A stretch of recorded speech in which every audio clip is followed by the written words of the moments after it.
जय हिंद दोस्तों, मैं राजकुमार आप सभी का स्वागत करता हूं ज्ञानपीठ जीके पॉइंट के इस यूट्यूब चैनल पर। दोस्तों आइए शुरू करते हैं एसएससी जीडी एग्जाम 2023 के लिए जो जीके जीएस का मॉक टेस्ट है। ये सेट नंबर 58 है। इससे पहले 57 मॉक टेस्ट मैंने अपलोड किए। बहुत क्वेश्चन रिपीट हुए मेरे मॉक टेस्ट से, तो आपसे एक रिक्वेस्ट दोस्तों, वीडियो को पूरा देखिएगा ताकि जो भी प्रश्न मैंने इसमें शामिल किए हैं उनके बारे में आपको सही जानकारी मिल सके। और दोस्तों अगर आपने अभी तक चैनल को सब्सक्राइब नहीं किया है तो आपसे रिक्वेस्ट है दोस्तों, चैनल को सब्सक्राइब कर लीजिएगा और बेल आइकन को प्रेस करके ऑल का बटन क्लिक कर लीजिएगा ताकि आने वाली वीडियो की नोटिफिकेशन आपको मिलती रहे। तो चलिए देखते हैं दोस्तों आज के मॉक टेस्ट में कौन से ऐसे टॉप क्वेश्चन मैंने शामिल किए हैं। तो पहला प्रश्न क्या कहा गया है पहले प्रश्न में?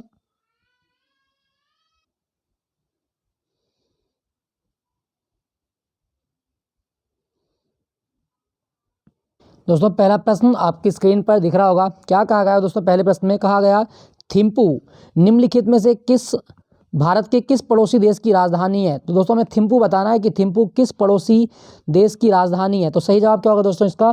दोस्तों इसका सही जवाब होगा आपका ऑप्शन बी, भूटान की राजधानी है थिम्पू।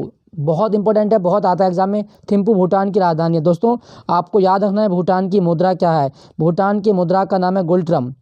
भूटान की मुद्रा क्या कहलाती है? नुगलट्रम भूटान की मुद्रा है। भूटान की राजभाषा क्या है दोस्तों? भूटान की राजभाषा जोंगखा। भूटान की राजभाषा क्या है? जोंगखा। याद रखिएगा, पूछ लेता है एग्जाम में कि भूटान की राजभाषा क्या है? जोंगखा। दोस्तों अगर आपसे पूछा जाए कि ड्रिकयुल किस देश का नाम ड्रिकयुल है, तो भूटान को ड्रिकयुल भी कहा जाता है। भूटान का नाम है ड्रिकयुल। और आपसे पूछा जाए कि ड्रिकयुल का मतलब क्या है? The land of thunder dragon. The land of thunder dragon किसे कहा गया है दोस्तों? The land of thunder dragon कहा जाता है भूटान को। याद रखिएगा, the land of thunder dragon Bhutan. और दोस्तों अगर आपसे पूछा जाए कि भूटान की मुद्रा नुगलट्रम हो गई, भूटान में सबसे ऊंची चोटी क्या है दोस्तों? माउंट पुनसुम। माउंट पुनसुम भूटान की सबसे ऊंची चोटी का नाम है, ये भी आप याद रखिएगा, माउंट पुनसुम। क्लियर हो दोस्तों? तो थिम्पू कहाँ की राजधानी है? भूटान की राजधानी है थिम्पू। भूटान का राष्ट्रीय खेल क्या है? तीरंदाजी। भूटान का राष्ट्रीय खेल है तीरंदाजी। याद रखिएगा, इसके बारे में पूछ लेता है एग्जाम में। तीरंदाजी भूटान का राष्ट्रीय खेल है। दोस्तों यहाँ पे लिखा गया आपका नेपाल। नेपाल की राजधानी है काठमांडू।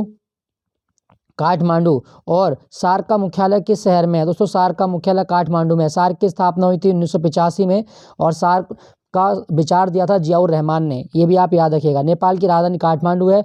नेपाल में राष्ट्रीय पशु क्या है? गाय। नेपाल का राष्ट्रीय पशु गाय है, ये भी आप याद रखें। नेपाल की संसद को राष्ट्रीय पंचायत कहा जाता है। राष्ट्रीय पंचायत किस देश की संसद है? नेपाल। और दोस्तों नेपाल का पीएम कौन बना? पुष्प कमल दहल। पुष्प कमल दहल, जिसको प्रचंड बोलते हैं। याद रखिएगा, नेपाल का पीएम है वो। उसके बाद में बांग्लादेश लिखा गया है, इसकी राजधानी है ढाका। और दोस्तों अगर आपसे पूछा जाए कि बिम्स्टेक का मुख्यालय कहाँ पर है, तो दोस्तों बिम्स्टेक का मुख्यालय ढाका में है। और बिम्स्टेक कब बना था? 1997 में बिम्स्टेक बना था। बिम्स्टेक क्या है? Bay of Bengal initiative for multi sectoral technical economic cooperation, ये आप याद रखिएगा। उसके बाद में मैं आपसे बात करूँ बांग्लादेश की संसद, जातीय संसद। बांग्लादेश की संसद को क्या कहा जाता है दोस्तों? बांग्लादेश की संसद है जातीय संसद, ये भी आप याद रखिएगा। बांग्लादेश की मुद्रा टका। बांग्लादेश की मुद्रा टका है। और दोस्तों अगर आपसे पूछा जाए बांग्लादेश का राष्ट्रीय खेल क्या है? कबड्डी। बांग्लादेश का राष्ट्रीय खेल कबड्डी है, ये भी आप याद रखें। बांग्लादेश का जनक कौन है? तो दोस्तों बांग्लादेश का जनक है बंगबंधु। बंगबंधु, जिन्हें शेख मुजीबुर रहमान के नाम से भी जाना जाता है। याद रखिएगा, पूछ सकता है आपके एग्जाम में। और यहाँ पे लिखा गया दोस्तों म्यांमार। म्यांमार की राजधानी क्या है? म्यांमार की राजधानी नेपाइडो। म्यांमार की राजधानी नेपाइडो है। और यहाँ की मुद्रा को क्यात कहा जाता है। क्या कहा जाता है? क्यात। तो ये आप याद रखिएगा। और इसकी आर्मी का नाम भी याद रखना, ततमा दो। ततमा दो म्यांमार की आर्मी है। म्यांमार का पुराना नाम है बर्मा।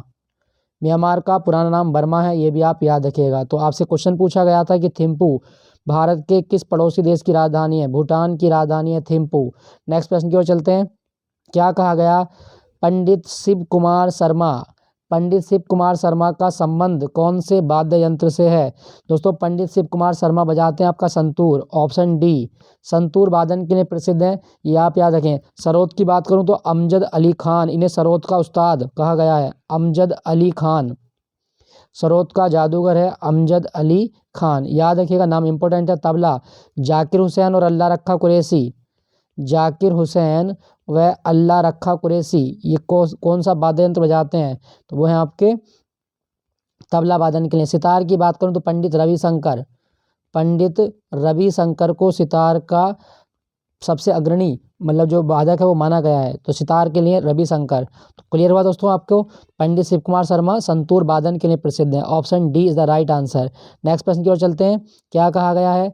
2011 की जनगणना में भारत का लिंग अनुपात कितना है? तो दोस्तों 2011 की जनगणना भारत की 15वीं जनगणना थी ये, और इसमें भारत का जो लिंग अनुपात था वो था आपका 1000 पुरुषों पर 943 महिलाएं। ऑप्शन डी इसका सही जवाब है। 1000 पुरुषों पर 943 महिलाएं। क्लियर हुआ दोस्तों, ये आप याद रखेगा। पूछे सबसे ज़्यादा लिंग अनुपात किस राज्य का? तो केरल का। सबसे ज़्यादा लिंग अनुपात है केरल का, और सबसे कम हरियाणा का है। सबसे कम लिंग अनुपात हरियाणा का, सबसे कम है आपका केरल का। याद रखना इसके बारे में। नेक्स्ट आपसे पूछा गया है, महात्मा बुद्ध के उपदेश की घटना को किस नाम से जाना जाता है? दोस्तों महात्मा बुद्ध ने जो अपना पहला उपदेश दिया वो दिया था सारनाथ में। सारनाथ जो वाराणसी में है, और इसी का दूसरा नाम क्या है? ऋषिपत्नम। ये भी आप याद रखिएगा, सारनाथ का ही नाम है ये ऋषिपत्नम।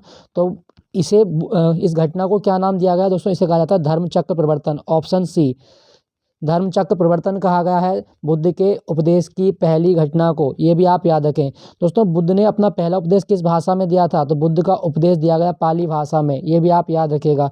हाँ, एक क्वेश्चन आप और याद रखना, महात्मा बुद्ध के गुरु का नाम क्या था? अलार कलाम। महात्मा बुद्ध के गुरु का नाम क्या था? अलार कलाम। और महात्मा बुद्ध शाक्य वंश से संबंधित हैं। शाक्य वंश जो कि क्षत्रियों का वंश है, इनके पिता का नाम था शुद्धोधन। ये भी आप याद रखिएगा। गौतम बुद्ध के बचपन का नाम क्या है? सिद्धार्थ। गौतम बुद्ध के बचपन का नाम सिद्धार्थ है। और दोस्तों आपसे अगर पूछा जाए कि गौतम बुद्ध के पुराने जन्मों की कहानी किस में लिखी गई है? जातक कथाओं में गौतम बुद्ध के पुराने जन्मों की कहानी लिखी गई है। क्लियर हुआ। नेक्स्ट प्रश्न की ओर चलते हैं। तो इसका सही जवाब क्या होगा? ऑप्शन सी, धर्मचक्र प्रवर्तन बुद्ध के पहले उपदेश की घटना को कहा जाता है। नेक्स्ट है आपका बेकिंग सोडा। बेकिंग सोडा का सूत्र क्या है? दोस्तों खाने वाला सोडा का सूत्र होता है sodium bicarbonate. Option D, baking सोडे का रासायनिक सूत्र है NaHCO3, सोडियम बाइकार्बोनेट। यहाँ पे लिखा गया NaCl। दोस्तों साधारण नमक या टेबल साल्ट जिसको कहा जाता है, टेबल साल्ट का सूत्र क्या है? वो है आपका NaCl। Na2CO3 इसको बोलते हैं आप सोडा, धावन सोडा, वॉशिंग सोडा इसी को कहा जाता है। तो इसका सही जवाब क्या था? Baking soda, NaCO3। नेक्स्ट प्रश्न की ओर चलते हैं।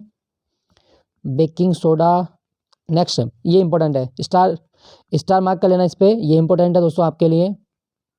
क्या कहा गया है कि हॉकी मैच में अवधि कितनी होती है? दोस्तों अंतर्राष्ट्रीय हॉकी मैच की अवधि कितनी होती है हमें बताना है।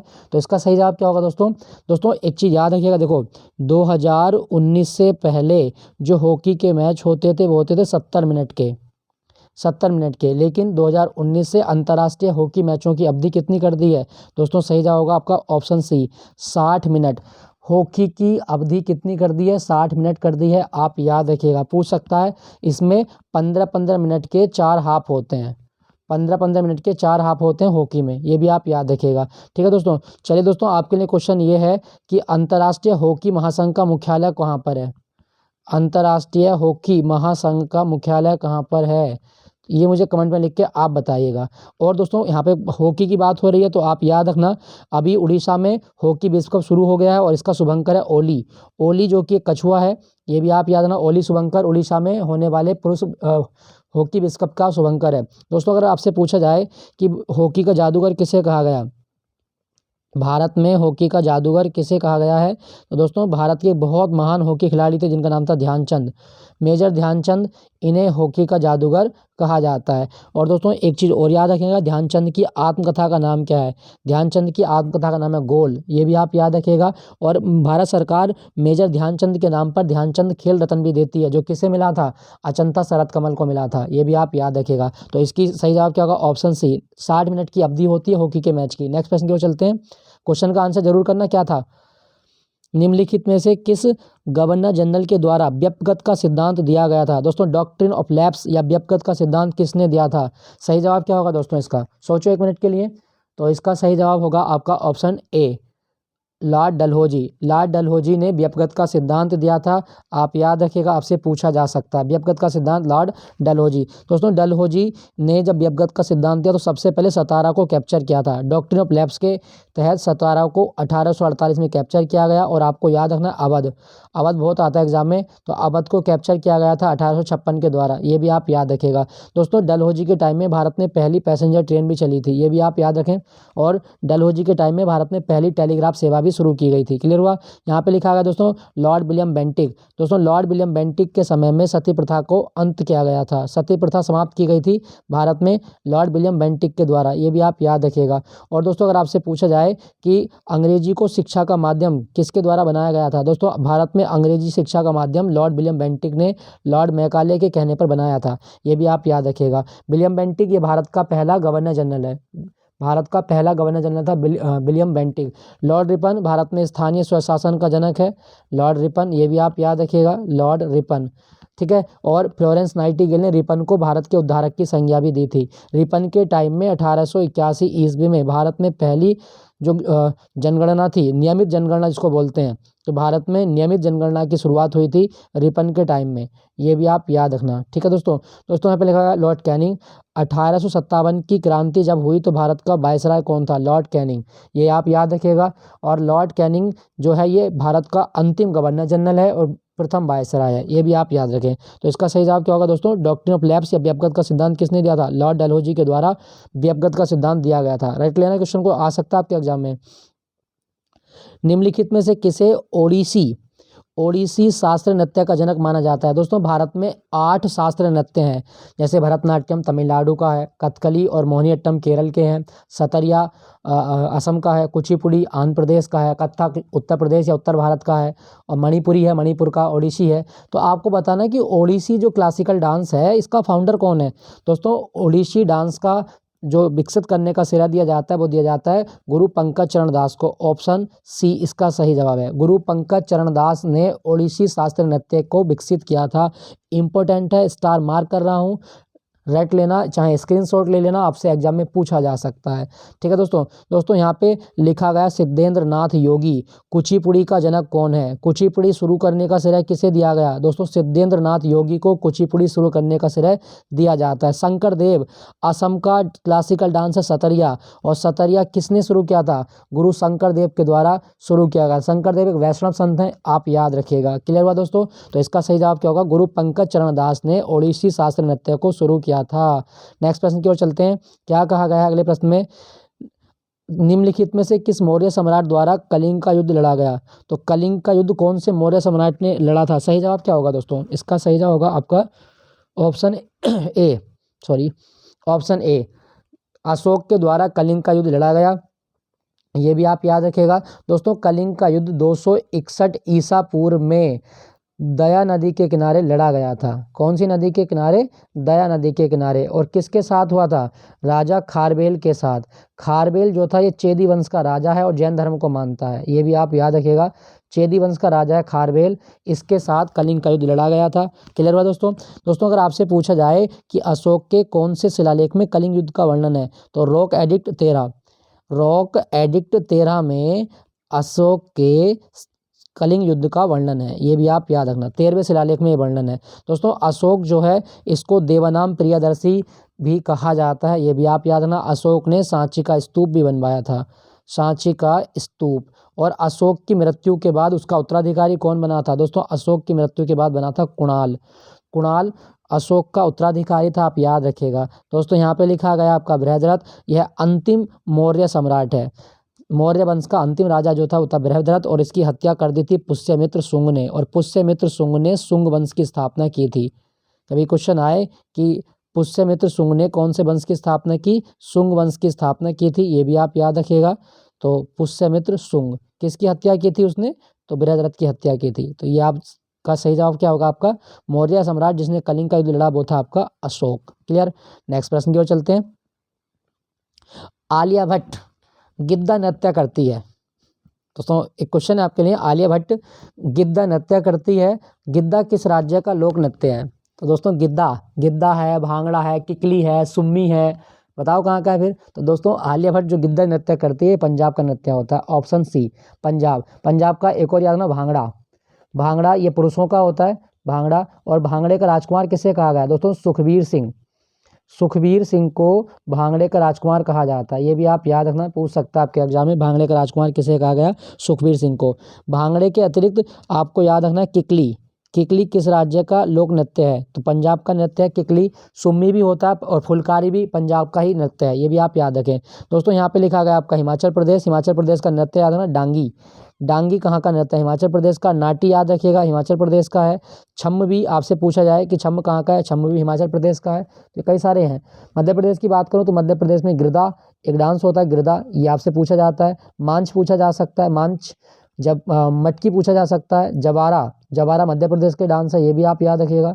उसके बाद में राजस्थान कठपुतली डांस है, घूमर डांस है राजस्थान का। तो कालबेलिया डांस राजस्थान का होता है, कालबेलिया। तेरह ताली होता है राजस्थान में, गैर होता है, ये भी आप याद रखिएगा। गींदड़ राजस्थान का ही आपका, गींदड़, गींदड़ ये बहुत आता है एग्जाम में, गींदड़। तो ये सारे आप याद रखें। तो गिद्दा कहाँ का नृत्य है जो आलिया भट्ट करती है, वो है आपका पंजाब का, ऑप्शन सी। क्लियर हुआ। नेक्स्ट प्रश्न की ओर चलते हैं, ये तो हो गया। नेक्स्ट आपका भारतीय संविधान में कौन सा अनुच्छेद कानूनों के समान संरक्षण व कानूनों के समक्ष समानता का प्रावधान करता है। दोस्तों कौन सा अनुच्छेद है, तो सही जवाब का आपका ऑप्शन ए अनुच्छेद 14। अनुच्छेद 14 में कानूनों के समक्ष समानता का वर्णन किया गया है। अनुच्छेद 12 में क्या लिखा गया है दोस्तों, राज्य की परिभाषा लिखी गई है। राज्य की परिभाषा कौन से आर्टिकल में है, अनुच्छेद 12 में। अनुच्छेद 17 कहता है अनटचेबिलिटी का अंत होगा, एस पर सतह का अंत किया गया है आर्टिकल 18 में, सॉरी 17 में, 18 में उपाधियों का अंत, टाइटल का अबोलिशन किया जाएगा। तो उपाधि का अंत कौन से आर्टिकल में है दोस्तों, उपाधि का अंत है अनुच्छेद 18 में। सारे आप याद रखिएगा। क्लियर हो दोस्तों। नेक्स्ट प्रश्न की ओर चलते हैं। भारत के राष्ट्रवादी आंदोलन के दौरान निम्नलिखित में से किसने गौरव उपन्यास लिखा है। तो भारत में राष्ट्रवादी आंदोलन के दौरान गौरव उपन्यास जो लिखा गया दोस्तों, वो लिखा था आपका रविंद्रनाथ टैगोर ने, ऑप्शन ए रविंद्रनाथ टैगोर के द्वारा गौरव उपन्यास लिखा गया है। क्लियर है दोस्तों। दोस्तों इनकी एक किताब और याद रखना, काबुली वाला, बहुत आती है एग्जाम में, काबुली वाला। काबुली वाला किसके द्वारा लिखी गई, तो रविंद्रनाथ टैगोर के द्वारा लिखी गई है काबुली वाला। और इनकी एक काव्य संग्रह है जिनका नाम है गीतांजलि। गीतांजलि काव्य संग्रह के लिए इन्हें 1913 में नोबेल प्राइज़ मिला था साहित्य का। तो ये भी आप याद रखिएगा, रविंद्रनाथ टैगोर। और दोस्तों रविंद्रनाथ टैगोर ने 2 देशों का राष्ट्रगान लिखा है, एक कौन है, एक है आपका भारत और एक है आपका बांग्लादेश। तो 2 देशों का राष्ट्रगान लिखा रविंद्रनाथ टैगोर ने, ये भी आप याद रखिएगा। और दोस्तों 1911 में जब पहली बार राष्ट्रगान गाया गया था तो किस व्यक्ति ने गाया था अपने मुँह से, वो थे आपके रविंद्रनाथ टैगोर, ये भी आप याद रखेंगे। तो गौरव उपन्यास किसका है, टैगोर जी का है। और इनको गुरुदेव की उपाधि किसने दी थी, महात्मा गांधी ने इनको गुरुदेव की उपाधि दी थी। यहाँ पे लिखा गया दोस्तों सुभाष चंद्र बोस। दोस्तों 23 जनवरी को हम मनाते हैं पराक्रम दिवस। तो राष्ट्रीय पराक्रम दिवस ये किसकी जयंती होती है, तो पराक्रम दिवस सुभाष चंद्र बोस की जयंती होती है, ये भी आप याद रखिएगा। सुभाष चंद्र बोस द्वीप भी है एक भारत में दोस्तों, अंडमान निकोबार में जो वो रोस द्वीप है, रोस द्वीप का नया नाम हमने क्या रखा था, तो सुभाष चंद्र बोस द्वीप रखा था। दोस्तों सुभाष चंद्र बोस के नाम पर कलकत्ता का हवाई अड्डा भी है। कभी क्वेश्चन आए कि भारत में जो कलकत्ता हवाई अड्डा है किसके नाम पर बनाया गया है, तो कलकत्ता हवाई अड्डा सुभाष चंद्र बोस के नाम पर बनाया गया। और सुभाष चंद्र बोस के नाम पर राष्ट्रीय खेल संस्थान भी है। नेताजी सुभाष चंद्र बोस राष्ट्रीय खेल संस्थान कहाँ पर है, तो पटियाला में राष्ट्रीय खेल संस्थान है, याद रखना पटियाला, पटियाला पंजाब में है, पूछ लेता है एग्जाम में। ठीक है, चलिए अगले प्रश्न की ओर चलते हैं फिर। तो रविंद्रनाथ टैगोर का उपन्यास है उपन्यास गोरा, याद रखना, रट लेना इसको बिल्कुल। नेक्स्ट प्रश्न की ओर चलते हैं। किशन महाराज, जाकिर हुसैन और अल्लाह रखा कुरैशी किस वाद्य यंत्र से संबंधित हैं। दोस्तों किशन महाराज की बात करें या आपसे अल्लाह रखा की बात करें या जाकिर हुसैन की बात करें तो ये तबला वादन के लिए जाने जाते हैं। बहुत इंपॉर्टेंट क्वेश्चन है, याद रखना, स्क्रीनशॉट ले सकते हैं ताकि आप अपनी डायरी में क्वेश्चन को नोट करके उसको रट लेना। नेक्स्ट प्रश्न की ओर चलते हैं दोस्तों। अच्छा दोस्तों यहाँ पे लिखा गया है शहनाई, मैं बता दूँ शहनाई का जादूगर कौन है, उस्ताद बिस्मिल्लाह खां। उस्ताद बिस्मिल्लाह खां को शहनाई का जादूगर कहा जाता है, ये भी आप याद रखिएगा, उस्ताद बिस्मिल्लाह खां। क्लियर हुआ। तो अगले प्रश्न की ओर चलते हैं। नेक्स्ट प्रश्न क्या कहा गया, यामिनी कृष्णमूर्ति का संबंध कौन से शास्त्रीय नृत्य से है। यामिनी कृष्णमूर्ति, दोस्तों अगर आपसे पूछा जाए यामिनी कृष्णमूर्ति तो ये भरतनाट्यम और कुचिपुड़ी दोनों करती हैं। तो भरतनाट्यम और कुचिपुड़ी, तो यह आपका ऑप्शन है, आपका ऑप्शन ए भरतनाट्यम और कुचिपुड़ी के लिए जानी जाती है यामिनी कृष्णमूर्ति। क्लियर है दोस्तों। भरतनाट्यम आंध्र प्रदेश का है, सॉरी तमिलनाडु का है, और कुचिपुड़ी आंध्र प्रदेश का है। ये भी आप याद रखिएगा। ठीक है दोस्तों। दोस्तों एक चीज़ मैं आपको बता दूं, ये जो कुचिपुड़ी डांस है ना, इस डांस का नाम एक गांव के नाम पर रखा गया है। तो कुचिपुड़ी गांव जो है ये आंध्र प्रदेश के कृष्णा जिले में आता है। कृष्णा जिला है आंध्र प्रदेश का, और ये गांव के नाम पर बनाया गया है, याद रखिएगा। तो यामिनी कृष्णमूर्ति ये दोनों नृत्य करती है, भरतनाट्यम भी करती है और कौन सा करती है आपकी कुचिपुड़ी भी करती है। क्लियर हुआ। नेक्स्ट प्रश्न की ओर चलते हैं। अच्छा दोस्तों यहाँ पे ना मैं आपको एक चीज़ और बता देता हूँ ताकि आपसे कहीं पूछा जाए। देखो कथकली जो है ये केरल का नृत्य है, और कभी क्वेश्चन आए कि कौन से नृत्य में 24 हस्तकलाएं प्रचलित हैं, तो 24 हस्तकलाएं जो होती हैं ये कथकली में होती हैं। कथकली में 24 हस्तकलाएं होती हैं। मोहिनीअट्टम ये केरल का है, और ये भगवान विष्णु को समर्पित है। भगवान विष्णु का जो मोहिनी रूप था उसी के समर्पित है मोहिनीअट्टम। नेक्स्ट प्रश्न की ओर चलते हैं। भारतीय संविधान के अनुसार प्रधानमंत्री की नियुक्ति किसके द्वारा की जाती है। दोस्तों प्रधानमंत्री की देखो नियुक्ति होती है, यहाँ पे ध्यान देना, नियुक्ति कौन करेगा दोस्तों इसकी नियुक्ति। दोस्तों प्रधानमंत्री की नियुक्ति की जाती है राष्ट्रपति के द्वारा। ऑप्शन बी, राष्ट्रपति के द्वारा प्रधानमंत्री की नियुक्ति की जाती है। प्रधानमंत्री बनने के लिए न्यूनतम आयु कितनी चाहिए, 25 वर्ष आयु होनी चाहिए प्रधानमंत्री बनने के लिए। ये भी आप याद रखें। अभी प्रधानमंत्री कौन है, हमारे प्रधानमंत्री है श्री नरेंद्र मोदी, और इनकी किताब का नाम है एग्जाम वॉरियर। एग्जाम वॉरियर किसके द्वारा लिखी गई दोस्तों, याद रखना, एग्जाम वॉरियर जो किताब है ये मोदी जी के द्वारा लिखी गई है। क्लियर है दोस्तों। चलिए अच्छा दोस्तों, क्या आपको पता है कि भारत में कौन सा प्रधानमंत्री राज्यसभा से पहली बार प्रधानमंत्री बना था। राज्यसभा से प्रधानमंत्री बनने वाला पहला प्रधानमंत्री इंदिरा गांधी। इंदिरा गांधी भारत में एक ऐसी प्रधानमंत्री हुई जो सबसे पहली बार राज्यसभा से प्रधानमंत्री चुनी गई थी। याद रखना इंदिरा गांधी के बारे में, ये पूछ लेता है आपके एग्जाम में। ठीक है दोस्तों। राष्ट्रपति आपको पता है द्रौपदी मुर्मू राष्ट्रपति हैं, 15वीं राष्ट्रपति हैं, संथाल जनजाति से आती हैं। मयूरभंज में इनका जन्म हुआ था। मयूरभंज, मयूरभंज कहाँ पर आपका, उड़ीसा में। तो ये आप याद रखिएगा। और यहाँ पे लिखा गया दोस्तों भारत का मुख्य न्यायाधीश, भारत का मुख्य न्यायाधीश जो 50वें हैं वो है आपके DY चंद्रचूड़। भारत के 50वें मुख्य न्यायाधीश हैं DY चंद्रचूड़। ये भी आप याद रखना। नेक्स्ट प्रश्न की ओर चलते हैं फिर। रविंद्रनाथ टैगोर द्वारा विकसित की गई टैगोर नृत्य शैली किस शास्त्रीय नृत्य से प्रेरित है। दोस्तों रविंद्रनाथ टैगोर ने भी एक शास्त्रीय नृत्य शैली विकसित की जिसका नाम था टैगोर नृत्य शैली। ये किससे प्रेरित थी, तो दोस्तों इसका सही जवाब होगा आपका ऑप्शन सी, मणिपुरी शास्त्रीय नृत्य से प्रेरित है रविंद्रनाथ टैगोर की टैगोर नृत्य शैली। पूछा जा सकता है दोस्तों मणिपुरी के बारे में, अगर आपसे पूछे कि मणिपुरी शास्त्रीय नृत्य का जनक कौन है, दोस्तों गुरु बिपिन सिंह। गुरु बिपिन सिंह को मणिपुरी शास्त्रीय नृत्य का जनक माना जाता है। स्क्रीनशॉट ले लें आप इसका। गुरु बिपिन सिंह को मणिपुरी शास्त्रीय नृत्य का जनक माना गया है, आप याद रखेंगे। तो रविंद्रनाथ टैगोर ने टैगोर नृत्य शैली विकसित की थी, ये मणिपुरी डांस से संबंधित है। नेक्स्ट आपका, निम्नलिखित में से कौन सी भारतीय नदी बंगाल की खाड़ी में गिरती है। दोस्तों बंगाल की खाड़ी ये भारत के पूर्व साइड में आती है। जैसे ये आपका प्रायद्वीपीय भारत है पूरा, दोबारा देख लेते हैं इसको। ये मान लीजिए आप, ये भारत है पूरा, एक रफली मैप बना रहा हूँ तो उसको ये मत कहना कैसे बना रहे हैं। ये आप भारत मान लें तो दोस्तों इधर तो मिलेगा आपको अरब सागर, इधर मिलेगा बंगाल की खाड़ी, और इधर मिलेगा आपका हिंद महासागर यानी कि इंडियन ओशियन। ठीक है, तो ये तीनों आप याद रखना। लोकेशन बेस्ड क्वेश्चन आते हैं, पश्चिम में क्या है, पूरब में क्या है और दक्षिण में क्या है। तो पश्चिम में अरब सागर, पूरब में बंगाल की खाड़ी और दक्षिण में इंडियन ओशियन। अब आपसे पूछा गया कि बंगाल की खाड़ी में कौन सी नदी गिरती है। दोस्तों नर्मदा, तापी और माही ये तो खंबात की खाड़ी में जाके गिरती है, और खंबात की खाड़ी यहाँ पर स्थित है अरब सागर में। लेकिन गोदावरी इसका सही आंसर है, गोदावरी नदी बंगाल की खाड़ी में गिरती है, ये आप याद रखिएगा। दोस्तों अगर आपसे पूछे कि गोदावरी नदी का उद्गम कहाँ से होता है, महाराष्ट्र में नासिक में त्र्यंबकेश्वर की जो पहाड़ी हैं वहाँ से गोदावरी नदी का उद्गम होता है। त्र्यंबकेश्वर की पहाड़ियों से गोदावरी नदी का उद्गम होता है। इसकी लंबाई भारत में कितनी है, 1465 किलोमीटर। आप याद या ना, इसको पूछ लेता है कि कितनी लंबाई है। और गोदावरी नदी दक्षिण भारत की सबसे लंबी नदी है, प्रायद्वीपीय भारत में सबसे लंबी नदी गोदावरी है। दोस्तों अगर आपसे पूछे कि दक्षिणी गंगा किसे कहा जाता है, तो दोस्तों दक्षिणी गंगा कहा गया गोदावरी को। लेकिन दोस्तों अगर क्वेश्चन आए कि दक्षिण की गंगा, देखो कुछ अंतर लग रहा है, अगर की शब्द लगा दिया तो आंसर हो जाता क्या, कावेरी। दक्षिण की गंगा कावेरी और दक्षिणी गंगा गोदावरी। कोई कंफ्यूजन नहीं होना, बिल्कुल आप मेरे साथ हैं, बिल्कुल बने रहिएगा। दूसरा देखें यहाँ पे लिखा गया दोस्तों, एक चीज़ और मैं बता दूं, गोदावरी नदी जो है ये, इस पर एक बांध भी है, जायकवाड़ी बांध। कभी क्वेश्चन आया कि गोदावरी नदी पर कौन सा बांध है, जायकवाड़ी बांध है, और जायकवाड़ी बांध महाराष्ट्र में आता है, ये भी आप याद रखना। क्लियर है दोस्तों। अच्छा, यहाँ पे माही नदी लिखी गई है, मैं एक ऑप्शन के अनुसार बता दूं आपको 2-3 चीज़ें। माही नदी कर्क रेखा को 2 बार काटती है। कर्क रेखा को 2 बार काटने वाली नदी कौन सी है? माही नदी। नर्मदा नदी अमरकंटक से निकलती है, अमरकंटक से निकलती है नर्मदा नदी, ये भी आप याद रखेंगे। अमरकंटक कहाँ पर है? मध्य प्रदेश में। और नर्मदा नदी धुआंधार जलप्रपात का निर्माण भी करती है। क्लियर हुआ दोस्तों। तो ये सारे बिंदु आपको क्लियर हो गए होंगे। तो इसका सही जवाब क्या होगा? आपका ऑप्शन ए, बंगाल की खाड़ी में गोदावरी नदी गिरती है। नेक्स्ट प्रश्न की ओर चलते हैं। राज्यसभा में नामित होने वाली पहली महिला रुक्मणी देवी अरुंडेल का संबंध किस शास्त्रीय नृत्य से है?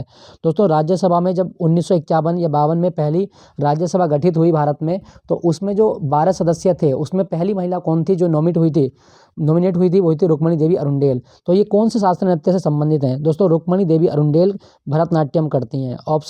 ऑप्शन डी इसका सही जवाब है। भरतनाट्यम से संबंधित है रुक्मणी देवी अरुंडेल। भरतनाट्यम किस राज्य का है? तो भरतनाट्यम तमिलनाडु का डांस है, ये भी आप याद रखें। और भरतनाट्यम का दूसरा नाम क्या है? दोस्तों, भरतनाट्यम को सादिर भी कहा जाता है। क्या कहा जाता है? सादिर। याद रखना, पूछ सकता है कि भरतनाट्यम को क्या कहा गया है? सादिर कहा जाता है। क्लियर हुआ। चलिए अगले प्रश्न की ओर चलते हैं। निम्नलिखित में से किस राज्य में नाट्यांजलि उत्सव मनाया जाता है? दोस्तों, नाट्यांजलि उत्सव जो होता है ये हमें बताना कहाँ होता है, तो इसका सही जवाब क्या होगा? आपका ऑप्शन सी, तमिलनाडु में नाट्यांजलि उत्सव मनाया जाता है, ये भी आप याद रखिएगा। दोस्तों, तमिलनाडु की बात हो रही है तो इसका एक त्यौहार आपको और रट के जाना है, पोंगल। पोंगल त्यौहार कहाँ होता है? तमिलनाडु में। थाईपूसम भी मनाया जाता है, तमिलनाडु में होता है थाईपूसम। और एक होता है आपका जल्लीकट्टू। जल्लीकट्टू त्यौहार नहीं है, पोंगल के अवसर पर एक खेल होता है। जल्लीकट्टू एक तरीके से ऐसा होता है जैसे सांडों की लड़ाई, ठीक है। इसमें एक बैल को मतलब डिस्टर्ब करके फिर भीड़ में छोड़ दिया जाता है, फिर उस भीड़ को, जो भीड़ होती है वो बैल को कब्जा करती है। तो ये जल्लीकट्टू है, किस राज्य का है? तमिलनाडु का। दोस्तों, अगर आपसे पूछा जाए कि तमिलनाडु का नया साल क्या है? पुथांडु। तमिलनाडु का नया साल क्या है? पुथांडु, ये भी आप याद रखें। तमिलनाडु के राज्यपाल कौन है? RN रवि। और मुख्यमंत्री कौन है तमिलनाडु का? दोस्तों, वो है आपका DMK पार्टी है यहाँ की, मुख्यमंत्री MK स्टालिन। तमिलनाडु का मुख्यमंत्री MK स्टालिन, पार्टी का नाम है DMK, Dravida Munnetra Kazhagam. DMK party है यहाँ की, याद रखना, पूछ सकता है आपके एग्जाम में। और जो तमिलनाडु है इसका नया साल पुथांडु है, ये भी आपको याद रखना। और आपसे यहाँ से क्या क्वेश्चन पूछता है? आदिपुरम भी पूछ सकता है। आदिपुरम त्योहार कहाँ का है? तो दोस्तों, आदिपुरम त्योहार है आपका तमिलनाडु का। क्लियर हुआ। यहाँ पे लिखा गया दोस्तों केरल। केरल का नया साल है विशु। केरल का नया साल विशु। और केरल में 10 दिन तक एक त्यौहार होता है ओणम, चिंगम महीने में होता है। और केरल में एक और आपको त्यौहार याद रखना, पेनकुनी। पेनकुनी उत्सव किस राज्य का है? तो केरल का है पेनकुनी उत्सव। क्लियर हुआ दोस्तों। दोस्तों, यहाँ पे लिखा गया है तेलंगाना। तेलंगाना का त्यौहार है बथुकम्मा, बहुत फेमस त्यौहार है बथुकम्मा, ये पूछ सकता है आपके एग्जाम, बथुकम्मा। और एक बोनालू, बोनालू भी पूछता है। और मेदराम जात्रा भी पूछ सकता है। मेदराम जात्रा कहाँ का त्यौहार है? तेलंगाना का त्यौहार है मेदराम जात्रा। 2 जून 2014 को तेलंगाना बना था, 2014 में बना था, याद रखना। तो इसका सही जवाब क्या था आपके ऑप्शन में? नटांजलि उत्सव, ये तमिलनाडु का है। नेक्स्ट प्रश्न की ओर चलते हैं।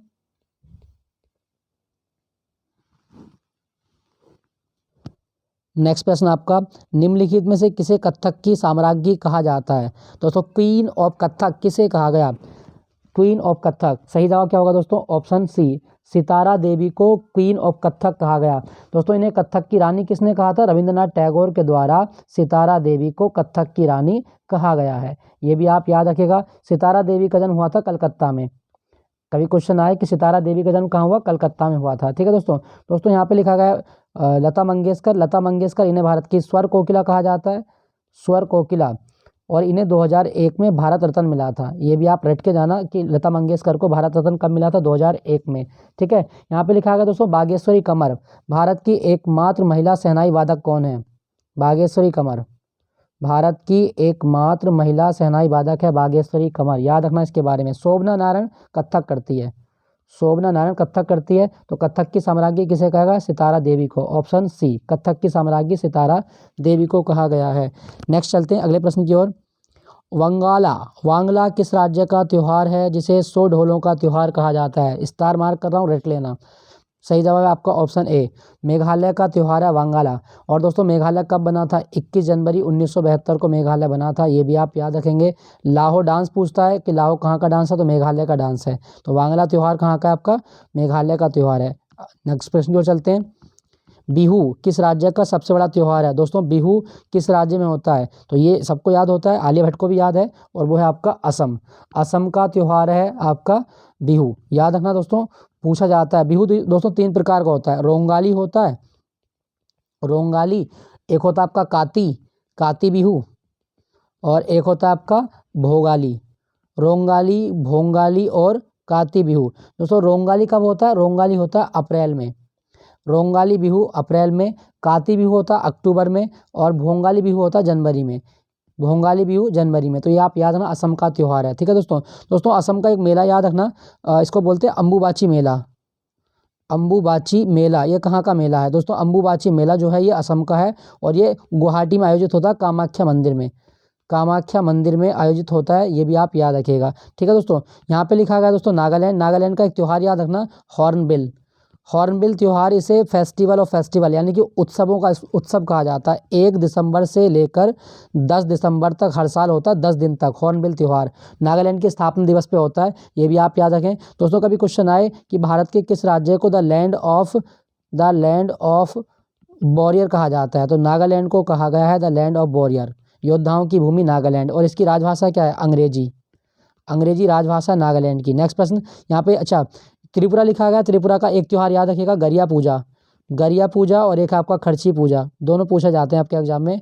गरिया पूजा और खर्ची पूजा ये किस राज्य के त्यौहार हैं? दोस्तों वो है आपका त्रिपुरा।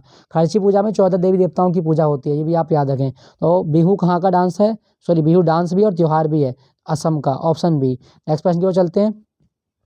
मोत्सुमोंग, मोत्सुमोंग किस राज्य का सबसे बड़ा त्यौहार है? दोस्तों मोत्सुमोंग जो है ये नागालैंड का त्यौहार है मोत्सुमोंग, और ये मई में होता है, मई के पहले सप्ताह में होगा, 3 दिन तक आयोजित होता है दोस्तों, ये भी आप याद रखना, मई में होता है नागालैंड में मोत्सुमोंग, पूछा जा सकता है आपसे। दोस्तों मिजोरम लिखा गया नीचे, मिजोरम का एक डांस याद रखना, चेराम्ब, पूछ लेता है आपके एग्जाम में कि चेराम नृत्य कहाँ का है? तो चेराम नृत्य मिजोरम का, ये भी आप याद रखिएगा। मिजोरम का एक त्यौहार आपसे एग्जाम में पूछा जा सकता है, चपचारकुट, चपचारकुट कहाँ का मतलब त्यौहार है? मिजोरम का त्यौहार है चपचारकुट, क्लियर हुआ दोस्तों। और आपसे मिजोरम की भाषा पूछेगा, मिजो, भारत के किस राज्य में मिजो भाषा बोली जाती है? मिजोरम, मिजोरम में बोली जाती है मिजो भाषा। नेक्स्ट प्रश्न की ओर चलते हैं।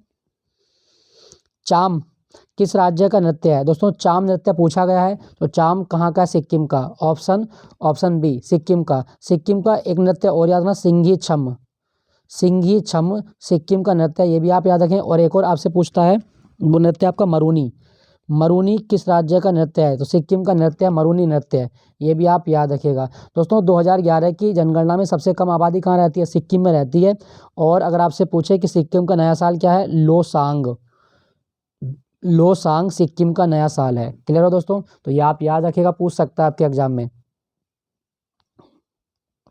सही जवाब क्या होगा दोस्तों इसका? चाम का, सिक्किम, सिक्किम का नृत्य है चाम। दोस्तों लद्दाख लिखा गया, लद्दाख का एक त्यौहार याद रखना, हेमिस, हेमिस उत्सव कहाँ होता है? दोस्तों लद्दाख में हेमिस उत्सव मनाया जाता है, और ये गुरु पद्म संभव जो कि एक बौद्ध गुरु थे, पद्म संभव की जयंती होती है, ये भी आप याद रखना, पद्म संभव की जयंती है हेमिस उत्सव।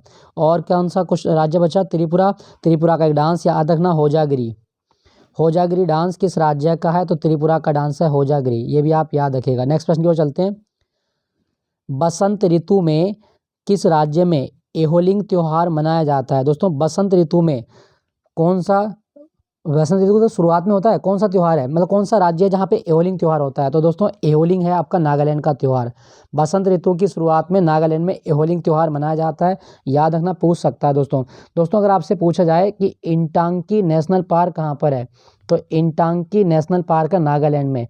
और अगर आपसे पूछे कि 2011 की जनगणना में किस राज्य की जनसंख्या, मतलब जनगणना दर माइनस में थी, तो वो थी आपका नागालैंड। जनसंख्या बढ़ने की बजाय घटी थी, किस राज्य में? नागालैंड में, याद रखना इसके बारे में, ठीक है। तो बसंत ऋतु में कौन सा त्यौहार है नागालैंड का? एहोलिंग, ऑप्शन सी इसका सही जवाब है। नेक्स्ट प्रश्न की ओर चलते हैं। लाहो निम्नलिखित में से किस राज्य का नृत्य है? दोस्तों लाहो नृत्य ये मेघालय में किया जाता है, आपका ऑप्शन बी सही जवाब है, मेघालय का डांस है लाहो, ये भी आप याद रखें। एक डांस और याद रखना है, सात सुख, सात सुख डांस कहाँ किया जाता है? तो मेघालय का डांस है सात सुख। नेक्स्ट प्रश्न, पोपिर, पोपिर निम्नलिखित में से भारत के किस राज्य का डांस है जिसे मोपिन महोत्सव पर आयोजित किया जाता है? दोस्तों मोपिन त्यौहार है, पोपिर नृत्य है, कौन सा है? तो सही जवाब होगा आपका ऑप्शन ए अरुणाचल प्रदेश का नृत्य है पोपिर और ये मोपिन उत्सव पर एक जनजाति होती है गोला नहीं गालो जनजाति द्वारा किया जाता है। अरुणाचल प्रदेश में गालो जनजाति का नृत्य है पोपिर, ये आप याद रखना। दोस्तों भारत में सबसे पहले सूर्य कहाँ दिखाई देता है? अरुणाचल प्रदेश में, ये भी आप याद रखें। डोनी पोलो हवाई अड्डा बना है अभी भारत में, डोनी पोलो हवाई अड्डा अरुणाचल प्रदेश में बना है, ये भी आप याद रखिएगा। अरुणाचल प्रदेश का नया साल क्या है? लोसार, अरुणाचल प्रदेश का नया साल लोसार है। यहाँ का एक डांस और याद रखना तापू, एक और याद रखिएगा तापुर के अतिरिक्त अजीलामू भी अरुणाचल प्रदेश का डांस है, ये भी आप याद रखें।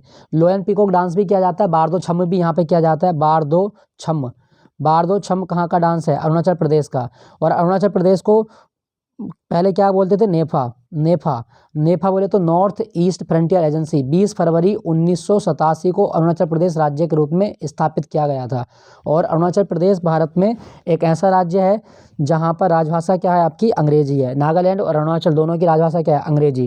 ठीक है दोस्तों यहाँ पे लिखा गया है मणिपुर का डांस याद ना, जगोई किस राज्य का डांस है? मणिपुर का। और एक और रट के जाइएगा, संकीर्तन डांस कहाँ किया जाता है? मणिपुर में। और एक आपका पुंग चोलोम या चोलोम, सिंपली आप चोलोम याद रखना कि चोलोम नृत्य कहाँ का है, तो मणिपुर का नृत्य है चोलोम, ये भी आप याद रखें। और दोस्तों क्या आपको पता है कि मणिपुर का नया साल क्या होता है? मणिपुर का नया साल होता है चिरोबा मणिपुर का नववर्ष है। मीराबाई चानू, बहुत सारे खिलाड़ी आते हैं, जैसे मीराबाई चानू है, मैरी कॉम है, ये मणिपुर के खिलाड़ी हैं सब। नेक्स्ट प्रश्न की ओर चलते हैं। तो दोस्तों यही थे आज के प्रश्न, और ये लगभग 30 प्रश्न थे। आपके एग्जाम में 20 प्रश्न आने हैं। दोस्तों आपसे एक रिक्वेस्ट है, अगर आपने अभी तक चैनल को सब्सक्राइब नहीं किया हो तो आपसे प्लीज़ रिक्वेस्ट टू यू कि प्लीज़ सब्सक्राइब माय चैनल और मेरे साथ बने रहिएगा। ऐसी बहुत ज्ञानवर्धक वीडियो मैं लाता रहूँगा आपको एसएससी को फोकस करते हुए, तो मेरे साथ बने रहिएगा। और मिलता हूँ आपको अगले मॉक टेस्ट के साथ। Thank you for watching Gyanpeeth ji के पॉइंट।